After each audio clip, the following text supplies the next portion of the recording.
everyone. Thank you for joining us. I'm Brian Sullivan reporting for Out and About Nashville this Friday, July 31st. After 12 long hours, protesters at the People's Plaza have finally been released from jail. 8 arrests were made very early this morning, just after midnight. The protesters claim they were given a 5-second warning to move from the Capitol steps.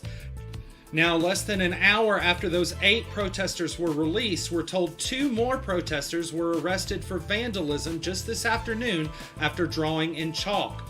We'll keep you updated on this developing story. Have you voted yet? Because early voting ends Saturday. Over 4,800 Davidson County residents voted early Thursday. Most polling locations are open until 7 p.m. Voting screens are touchless this year to protect citizens from the spread of COVID-19. You can find out where your polling location is at nashville.gov. The Memphis and Tennessee LGBTQ communities are mourning the death of Idlewild Church pastor Steve Montgomery after he died from injuries in a bike accident. Idlewild Presbyterian has been a congregation truly supportive of our community. Tennessee Equality Project has held Advocacy 101 events there, and many other organizations have used the space. Pastor Montgomery consistently encouraged his church and community to be more just and loving. He died Friday morning at Regional One Health with his family by his side.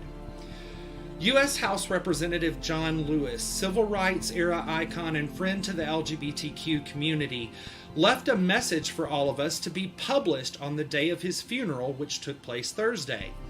Representative Lewis said in part, "Together you can redeem the soul of our nation.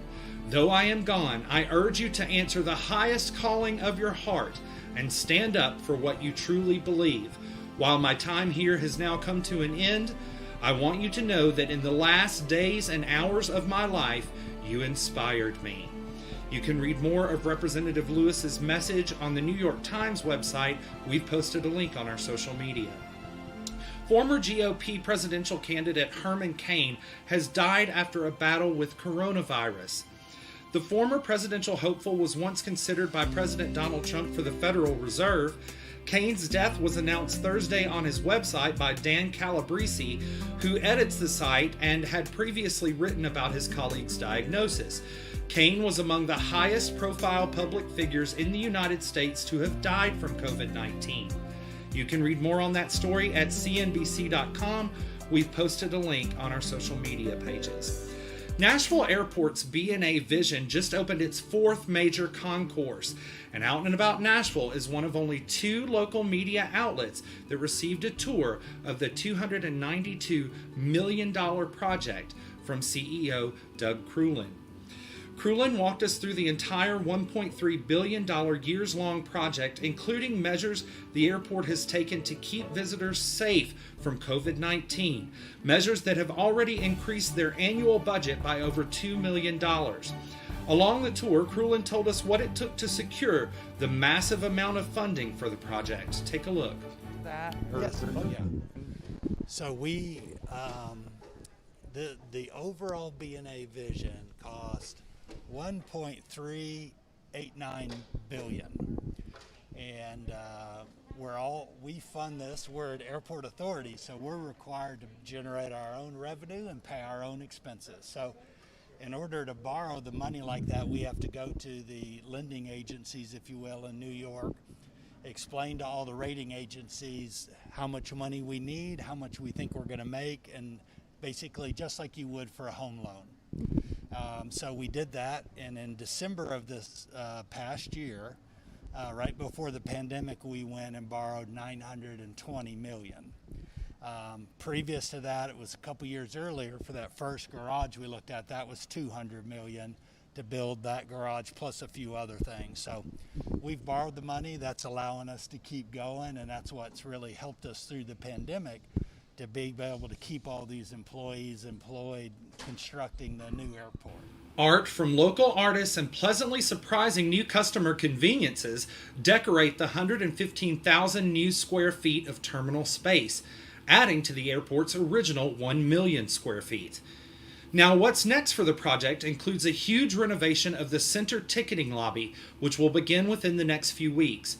Also of interesting note, the airport is on pace to grant over $250 million in contracts to small, minority, and women-owned businesses by 2023.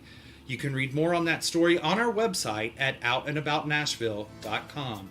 A new report says Nashville is the 10th fastest growing metro in the United States. Information from real estate investing platform roofstock.com finds the Nashville, Davidson, Murfreesboro, and Franklin area continues to attract new residents despite the pandemic. COVID-19 has radically changed the norms of the American workforce. Unprecedented job losses, shuttered businesses, and stay-at-home orders have affected workers across all industries and job functions. However, Nashville experienced a net population growth of over 100,000 residents in recent years, many due to employment relocation. You can read the full report on our website at outandaboutnashville.com. DJ Killa Chris's new list of his top tracks for the week include Paul Van Dyke and Sue McLaren's Guiding Light. Killa Chris has been DJing in Nashville since 2010. Finding good music has always been a passion of his, so every week he shares some of the newest tracks from popular producers and unknown artists from all over the world. You can check out this week's list as well as some of his original work on our website at outandaboutnashville.com. Out and About Nashville's original podcast here in Queer Nashville has just topped 100 downloads. The podcast talks about everything here and queer in Nashville.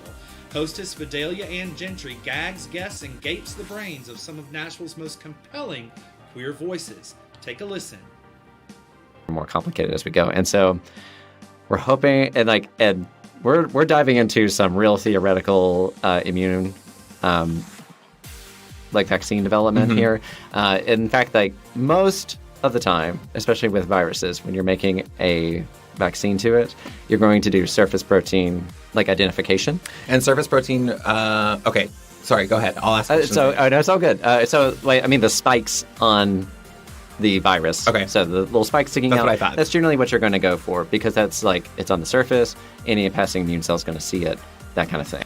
You can listen to that podcast in its entirety on our website at outandaboutnashville.com. Thank you so much for joining us, everyone. Stay safe, wear your mask, and we'll see you next time.